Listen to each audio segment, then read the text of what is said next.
Very special guest today. The voice, the official voice of the... You're the voice of the WWE now, right? That's what I call myself. Michael Cole. Exactly. Is here. That's self-professed. By the way, I'm so glad I'm here. Yeah. We've been wanting to do this for a long time. Yeah, but you live out in Texas. Yes. But now, so WrestleMania is on Sunday. Yes. You're here now. Yep. Are you here for the interim? For the entire week. I'll be here through next, Raw's actually in Jersey as well on Monday. So you're here. Then we head to Boston, so I'm here for the duration. Full week. So do you like it? Because I would imagine the traveling, everybody says the craziest part of the whole gig. It's 52 weeks a year. Yeah. We don't have an off season. But technically, is this like, even though you're away from home, since you're not traveling, you're in one spot for a week? It's worse. It is. Because I have to put up with my wife and listen to her complain she stays 12 days that I'm not home, helping out with home. the dogs and everything else. Yeah, but that's easier than like I have to complain. I have to deal with my wife complaining about me not doing anything, but she's right there face to face. Like, right. I'm sitting on the couch and she's like, "Why aren't you doing anything?" I'd rather be face to face because it's worse on the phone. There's nothing like middle of the night and making the phone call to say goodnight, and all of a sudden, hey, the hot water heater doesn't work. How do I turn the pilot light on? Yeah. And then I have to try to explain that, although she knows. Yeah. She's better about that house stuff than I am. And because she's home, she actually lives in the house. So she lives in the house. So that's the worst part about the 12 days is not being there and not being a part of all the stuff at home. But it's fun. I mean, this is going to be a really fun week. I can't wait. Is your wife just fed up with it? She's like, I don't want to see more wrestling shows. She doesn't watch. Yeah. Number one. Yeah. Although she did watch. The only time she's ever watched me on television was WrestleMania 2 years ago when I actually had a match. When you performed, you had a match. Yes, I had a match, if you want to call it that. Yeah. It's been voted a lot of worst WrestleMania matches in history, Sam. Yeah. You saw it. Of course I saw it. It was long. Long. It went the distance. I had never watched. It was me versus Jerry the King Lawler, WrestleMania 27 in Atlanta, and Jerry Lawler, who's a legend in this business, had never ever had a WrestleMania match ever. Yeah. So he's all excited because he finds out he's going to have his first WrestleMania match, and then he finds out it's going to be against me. And he's sitting there like, this is a huge thing, my first WrestleMania match. And you're like, yeah, mine too, buddy. Exactly. I'm the announcer. Exactly. So we do this whole angle leading up to the thing, which was a lot of fun. The problem is that no one knew that I had this orange singlet made for this match. See, I looked at you walking out in the orange singlet, and you go, because it's like Michael Cole. He's not, he's in the shape. He's in good shape for an announcer. Good shape. I mean, I'm trying to be polite.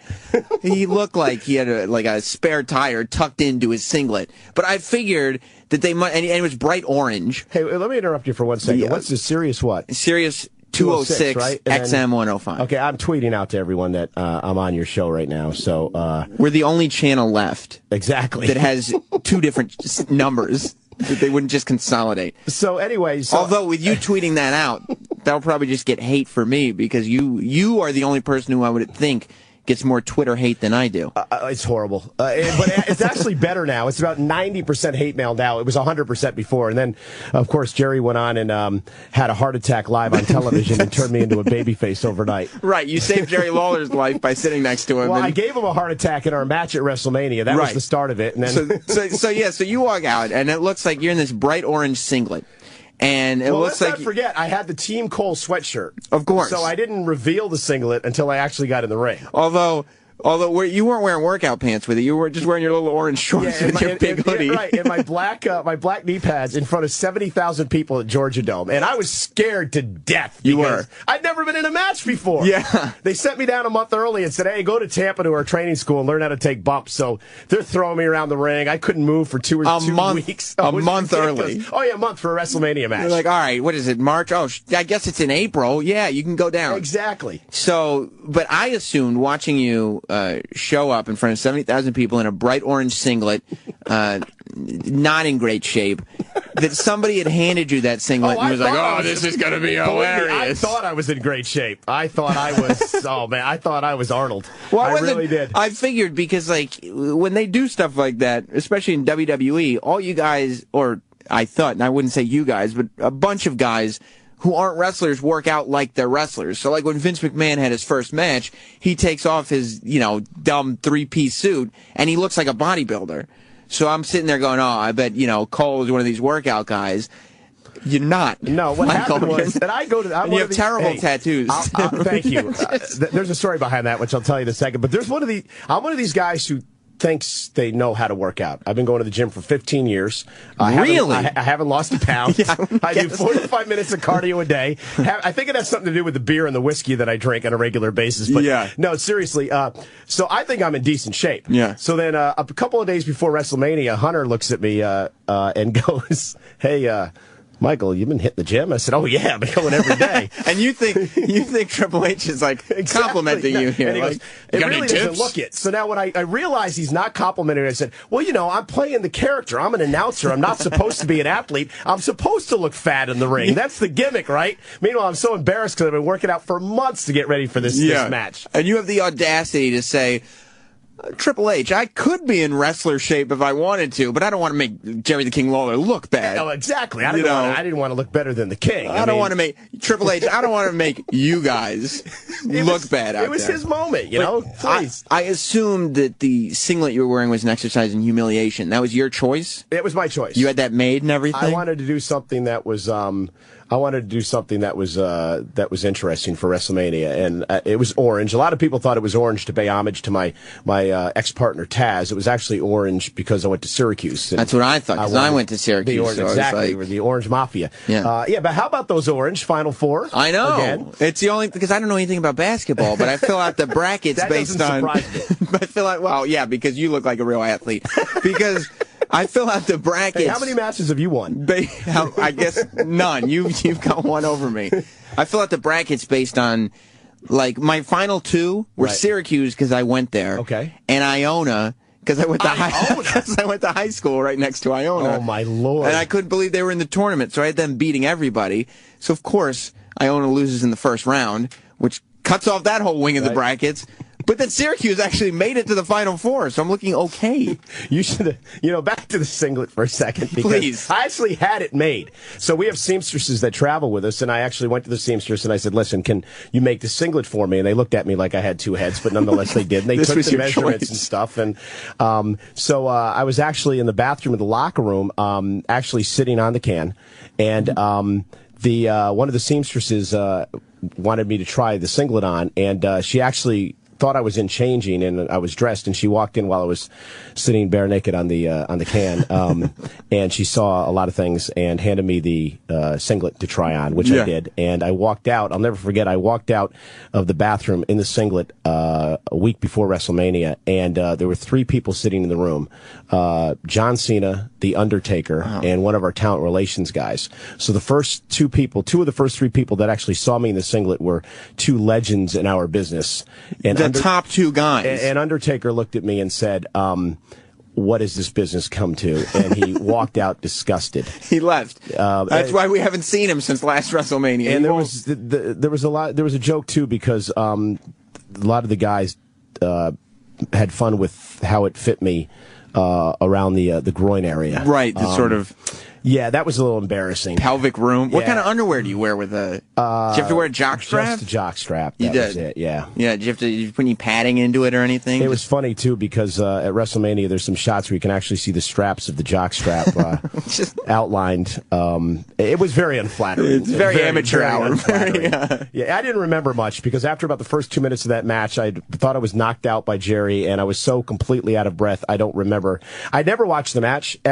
Ever watched the match until about 2 or 3 months ago. We were at a party and somebody wanted to put it on as a joke, and I watched it, and I could not believe that it was 35 minutes long. It outraged wrestling fans. I said, you wasted 35 minutes. Daniel Bryan had an 18-second match at WrestleMania. I had a 35-minute match. And that's what they put you. So how does somebody like you, like, it's obviously not your decision how long your match goes. But they're doing a match with Jerry the King Lawler and an announcer, Michael Cole. And honestly, at this point, Jerry the King Lawler is basically an announcer himself. Yes. He's a wrestler, but he's an announcer. Right. So they've got the two announcers, and they're giving them 35 minutes at the biggest pay-per-view. Are people backstage? Are wrestlers mad at you? People hated me. Yeah. I mean, literally there was like a backlash in the locker room. Because you're taking their spot. Buffoon has got 35 minutes on WrestleMania. Now, we tried to justify it by saying, hey, Stone Cold Steve Austin's a special guest referee. This is a big attraction. Jack Swagger's at ringside. Yeah. We have the coal mine at ringside, the plastic box that I used to broadcast from because I was a bad guy. It was just not a good scene. But yeah, and then while they're sitting there pissed at you for taking their spot, you're like, you guys got to see the singlet that I had made. Is this a hoot or excited. What? The worst part about it was I had like a 5-minute promo walking to the ring talking about this and that. And it was like, oh my, I was boring myself walking out there. But I mean, seriously though, it was so much fun. It was a blast. Honor. Yeah, to me, that was the most impressive part, that you walked out in front of, like you said, 70,000 people. And you're just on mic, and you're talking the whole time. That's the one thing. It's like what you do. I mean, you can talk nonstop because you do it for a living. That's what I do for a living. So that was the most comfortable part of the entire evening for me, was being able to talk. So when you're out, so they're not giving you a script? No, not. Because at this point, you know what you're doing. Bullet points. You get bullet points of what they want you to hit. But that was basically my baby. They basically said, you've been talking about this match for 3 months. Go out there, hit a home run, and let's do it. Was that your favorite thing that you've ever done, gotten to be a bad guy? Oh my God, yes. Yeah. I mean, I cursed the fact that Jerry Lawler had a heart attack because it made me turn into a good guy. That was That was the worst thing about the heart attack. Story. Yeah. By the way, 866-WOW-1-WOW. We can go to phones too. Jerry, obviously, what we were talking about was back in September. Jerry actually had a heart attack on the air. Right. On Monday Night Raw. We were in Montreal, Canada. We were calling a match, and Jerry and I don't look at each other when we work. We have monitors at ringside. It's gotten there, huh? Right, and exactly. Can't stand the sight of each other. I look at my right monitor, Jerry looks at his left monitor, and we were calling a match, and all of a sudden I heard Jerry snoring. Now, I thought that he was just, like, doing that to say that the match was boring. Right. Is that something? I used to do it when I was a bad guy, so I just figured maybe he was doing it. Yeah. So I turned around to look at him, and, he was snoring, and then I said, this isn't right, and his head was on the table. Next thing I knew, he went into cardiac arrest. So, thank God for the doctors and the EMTs, and Jerry, made it. And that had to be the scariest thing you've ever seen. Oh my God! And I worked at CBS News before I worked in this business. And we always talk about. I always say on the air, especially when I was a bad guy, that I'm a former war correspondent and a broadcast journalist. But that's true. I've covered wars. Which wars did you cover? I was in Bosnia. I did 3 tours in Bosnia, Sarajevo, and I was involved in in Kuwait in the first Persian Gulf War. Did a number of different things. So I'd been involved in all kinds of different things from the news business, but this is actually something that really affected me because it was one of my real good friends who I'd been working with for 15 years. And he's right next to you. Exactly. And I just plus, I would think, when you go to cover war, you're expecting like some crazy shit could happen. Yeah, and you're not personally invested, and you don't know anybody that's involved. You're not personally invested in the story. Yeah, like when you're Michael Cole and you're just sitting at ringside calling Raw. Right.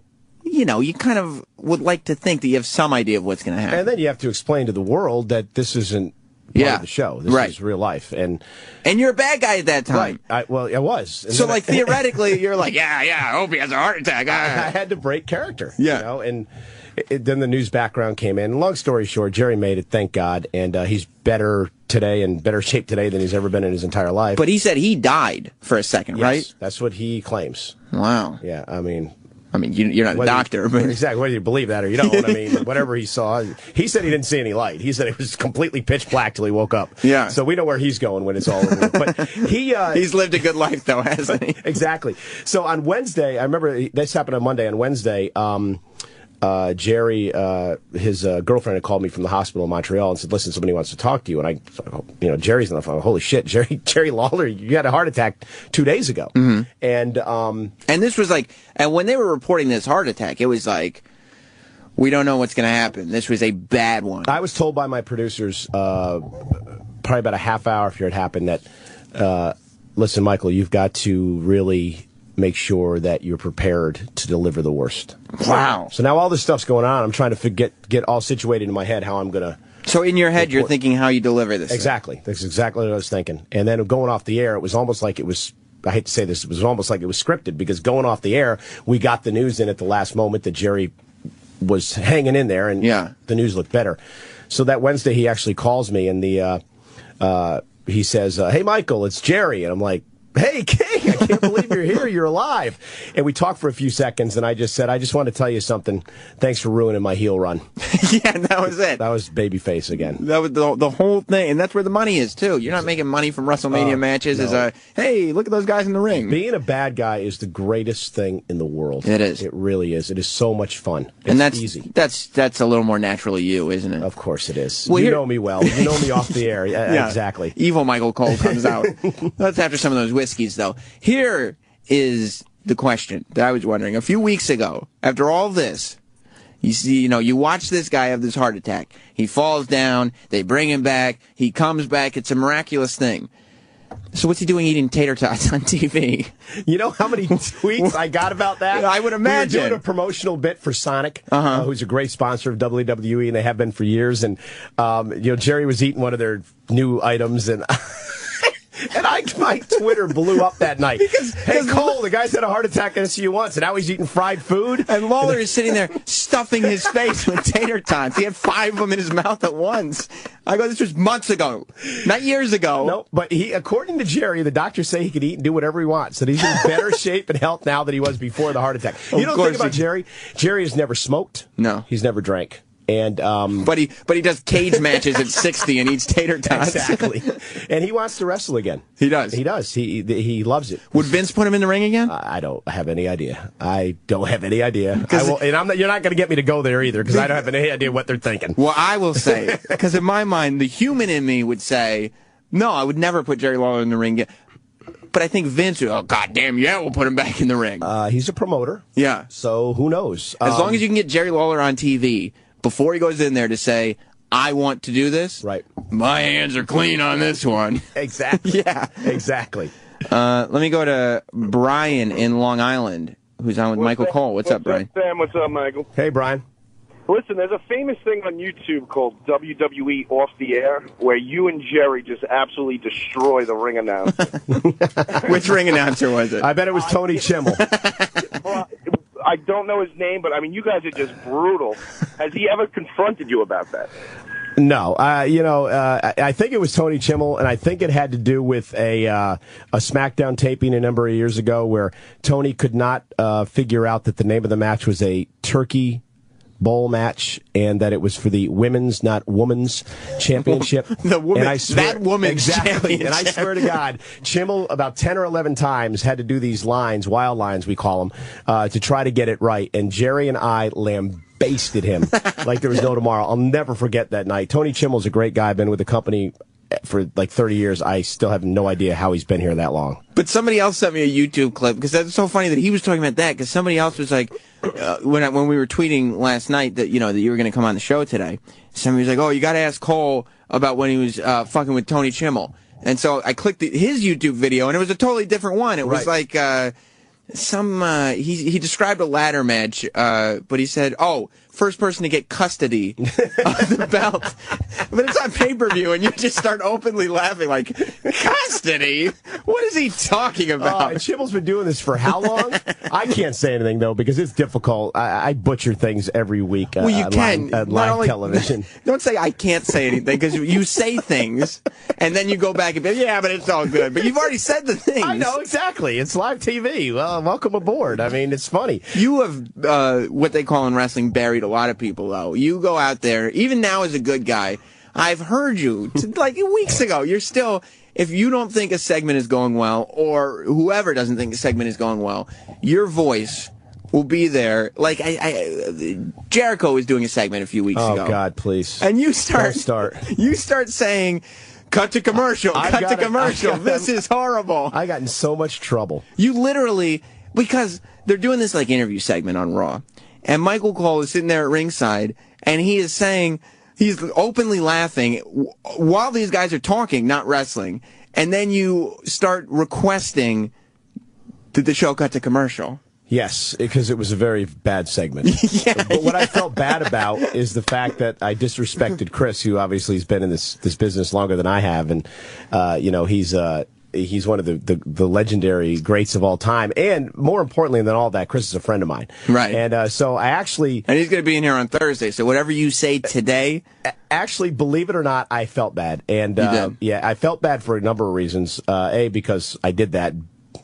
I didn't feel bad at the time. I felt bad afterward. But because I didn't go to Chris and explain to him what happened. Yeah. So he had to hear it like through the grapevine the next day. So he wasn't happy with me. Oh, so yeah, because he can't hear what Exactly. you're just... So it's like we ironed things out. Chris and I did. But he's a great guy. But, you know. That's funny. But you've been in the company for longer than most of the wrestlers now. 16 years. Jesus Christ. Yes. That makes me think I've been watching way too long, because I remember like when you were the new backstage dude. 16 years. And I was like, what happened? Oh, yeah, when I had the goatee and the frosted tips and all that? Yeah, when you were like the young guy who was taking like Sean Mooney and Todd Like your Pettingill's size place. skinny. Yeah.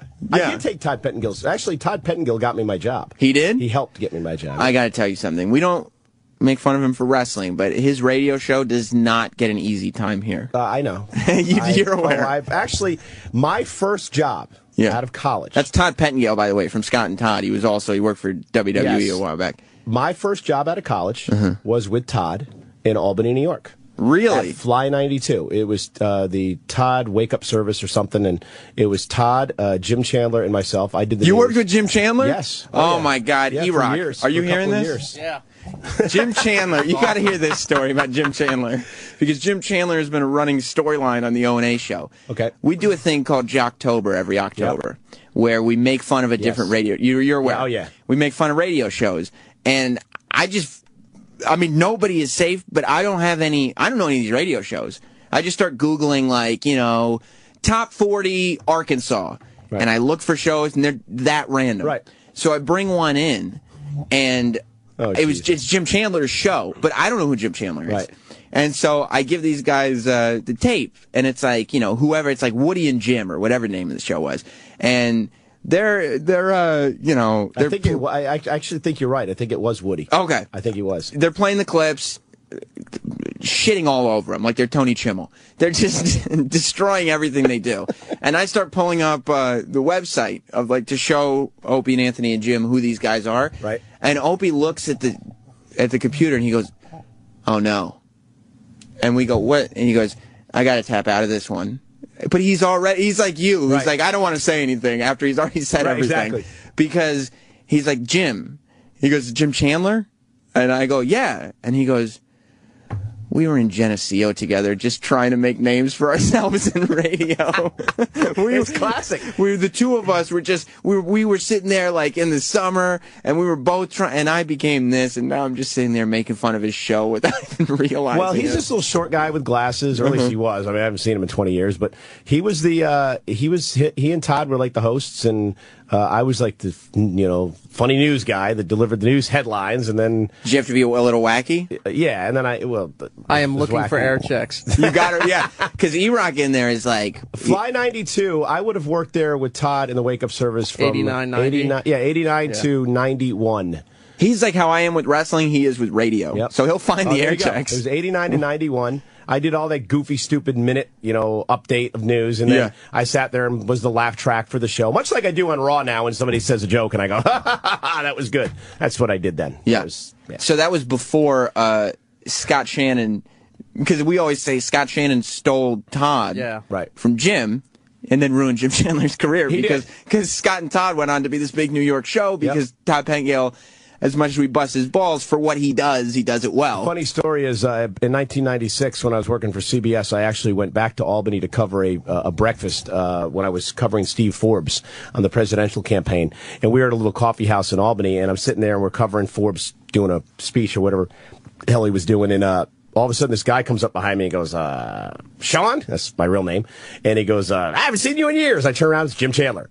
"What are you doing?" "I'm working for some small station here in Albany." And he goes, and then I never forget, he said, "Well, Todd's in New York and you're at CBS and I'm still here at this little station in Albany." Oh, no. E-Rock, did you have a radio question? Well, I was going to ask, what was the mood when all of a sudden Shannon just kind of took Pettingill? The story is that Todd took the job, and then was going to leave, and then said, "Oh yeah, I'm leaving for New York," and left everybody kind of fucked. I was actually gone by then. He left. Todd actually. You was left funny. while the getting was still good. It was right around the time Todd was leaving. Todd and I were actually close, and Todd had given me a little bit of an inkling that he may be moving on, and I said, "Okay, time for me to go."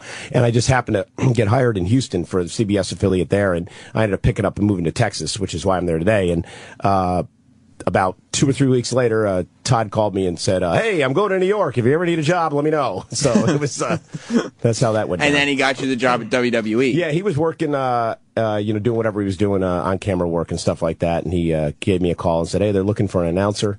My deal was up at CBS at the time. This is back in late '96, early '97, and he had me come in for an audition, and I did it, and the rest is history, as they say. So you go from, how long was it between you go from being like a news guy who's covering the Bosnian War Yep. and like for real stuff to The Rock is putting T-shirts on your head? Like 2 weeks. Yeah, that was it. That was the transition. I had just come off I had just finished the 96 presidential campaign. I was with Dole for the entire campaign, and I had just finished the campaign when this gig came up. So I just came off covering a year-long presidential campaign with Bob Dole from the Republican Party and Steve Forbes before that, and I go to work for WWE, and my first interview was with Savio Vega and Los Pericos in a barn in Des Moines, Iowa. They were like, "We want you to, you're going to interview this Puerto Rican gang in a barn." And at which point my wife, this is back when she watched, and she said to me, "What the hell are you doing?" Yeah. Well, did you want to get out of news? I don't understand the move. There was too much travel. I was home less than I am now. There was too much travel, so I joined WWE, which is notorious for a home life. And in the downtime, I got sick of covering potholes in Manhattan and snowstorms, and so I figured it'd be fun. My deal was, hey, listen, I'm going to get a year or two of television experience because I was working in radio, and then I'll just go back and, get a great TV news job and be on Good Morning America one day, and I never left. Now you're stuck with JBL and watching George Stephanopoulos on TV. Exactly. Let me go to Ryan in the Bronx. What's up, guys? What's up, Ryan? Hi. Michael, I got to commend you, number one. It's always tough to be the guy after the guy, and listen, I'm almost 40 years old, so I grew up with Gorilla and Jesse, and then JR, of course. But for you to take over after JR is like, everybody gives you shit, but I think you do a real good job, man, and you carry that show a lot of the times. But I just want to throw a name out there, man. I see it in your face sometimes on the show. It's painful to watch. Brad Maddox is horrible on the mic. I actually like Brad. I think he's got some potential down the road. He's like a lot of our guys today. The business is changing, and it really is. We've got a lot of young guys. We've got a great, minor league facility, we like to call it, down in Florida, called NXT. We've got a lot of young talent down there. You're going to see a shifting of the guard. We have to do it. I mean, you see what's going on at WrestleMania. A lot of these guys aren't going to be around in a week or two. We've got a great show at WrestleMania. Rock Cena and Brock Lesnar and Triple we should H probably mention that before we run out of time. Yeah. And, we got all these guys that are there, and Punk and Undertaker, of course. And do you like the Paul Bearer stuff? Yeah, I love it. Yeah. But again, I'm a heel at heart, so right. But that's what's supposed to be done. Do you know who Michelle Beadle is? Yes. She's, first of all, not a Michael Cole fan. I know. She's a wrestling fan. I know. I follow her Twitter. She was in here yesterday, and I go, "Yeah, Michael Cole is coming to." Michael Cole, why would you have him on? I love it. Hey, as long as they know my name, no matter to me. That's true. I mean, they don't know you're not just an anonymous announcer. But we got a lot of young kids on the horizon. We're going to have to start going that direction, and it's an exciting time for our company. But WrestleMania, I am so excited. I cannot wait. You're going to be there. Yes, I'm definitely going to be there. 75,000, MetLife Stadium, Rock Cena, which is pretty cool because we get a lot of mainstream press coverage out of this because Rock, of course, is... Yeah, but what's up with The Rock going on like The Tonight Show and GMA and just talking about G.I. Joe? Like, why not put the belt on your shoulder and mention WrestleMania once or twice? And again, I don't know. I'm just assuming that those appearances were booked by G.I. Joe and their press junket, and they might have just said, talk about the movie. Who knows? But he did go on Kimmel and talk about, WWE, and he obviously was on Michael and Kelly, talking about it, presenting Michael Strahan with a championship. So I don't know how all that's handled. All I know is that it's great for us. We're going to get a ton of mainstream publicity out of this because you've got one of the biggest movie stars in the world right now, the #1 movie worldwide in G.I. Joe, and he's defending the WWE Championship against the guy who's been here and carried this company for 10 years, and John Cena. Dude, I was watching last night, John Cena got booed out of the building. Not surprised. You said he had a mixed. You were like, he's having a mixed reaction. This crowd's there's a reason that I said that, which I don't need to get into now. But maybe there was some sound that was blocking your hearing in the arena. Exactly. I don't know. I think I had my earplugs in. But John, listen, Rock's fresh. Yeah, he's here and he's not here, and John's here every week, and he's in the trenches every week, and I think that people like fresh. Do you think they should turn John Cena into a full-fledged heel? I don't. You don't think so? I don't think so, and I know that a lot of people are, you don't know what the hell you're talking about, Cole. He drives our company. I mean, he's been here 10 years. People love him. Kids love him. There's nobody close that sells the amount of merchandise that John sells. I mean, he is just so good for this brand. And not to mention the charity that John does. I mean, between Make-A-Wish and the Susan G. Komen for the Cure, the Breast Cancer Foundation that we worked heavily with them last year, that was all John's idea. He came up with the pink ropes and the whole 9 yards. So, just for those reasons alone, John needs to stay who he is. And that's who he is at heart. John is that person at heart. I've known John for years. He's one of my closest friends in the business, and that's who he is. How much has WWE and the locker room and everything changed since when you joined?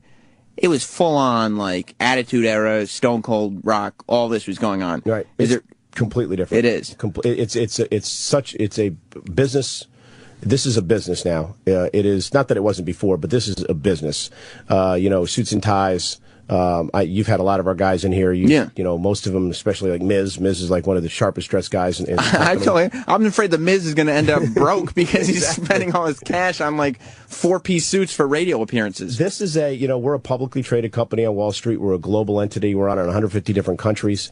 TV every Monday and Wednesday and Friday night, and the internet and all our social media. We are a conglomerate, and the beauty of our superstars and divas today is that they treat it that way. This is a business for them. They go to work like it's a 9-to-5 job, so to speak, in their suits and ties and their beautiful dresses, and they sell the company for what they need to. And it's a completely different atmosphere than it was 15 years ago. Do you think is it more fun, less fun, or?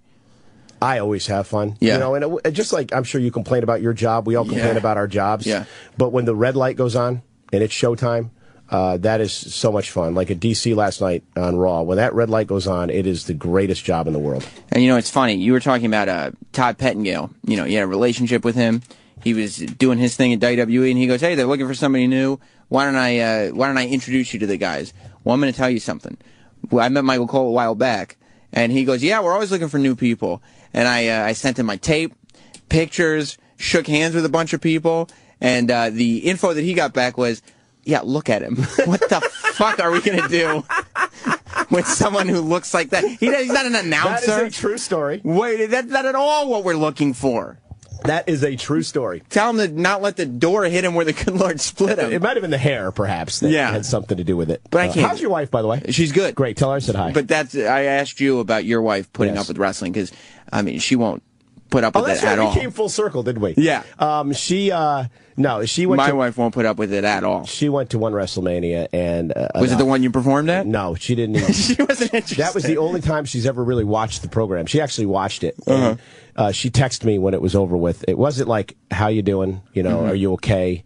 Are you sore?" It was like, that was pathetic. That's the text my wife sent me after WrestleMania. But no, she supports the product. Obviously, she's not a fan, but she supports what I do. Well, she also probably doesn't have to deal with supporting a shelf full of pro wrestling action figures like some people's wives do. I've got my own room that she said, "That's yours," and that's where I've got all my memorabilia. And but no, she appreciates the company for what it is. And my wife had a kidney transplant a decade ago, and when that happened, this company was so wonderful. And, really? Just unbelievably fabulous. You never hear those stories. From the top down, from Mr. McMahon down through his entire family. And because of that, she has always respected and loved everybody that's been involved in this company. It's just not her cup of tea. Well, on that note, we got to let Ron Fez take over. Yep. WrestleMania is Sunday. MetLife Stadium. People can't get tickets anymore, can they? No, you keep checking in because they may release some stuff. But it's on pay-per-view, so check it out. And, there's wrestling stuff going on all weekend. Michael Cole, thank you for being here. Sam, thanks for having me. All right, Ron and Fez are up next. Goodbye.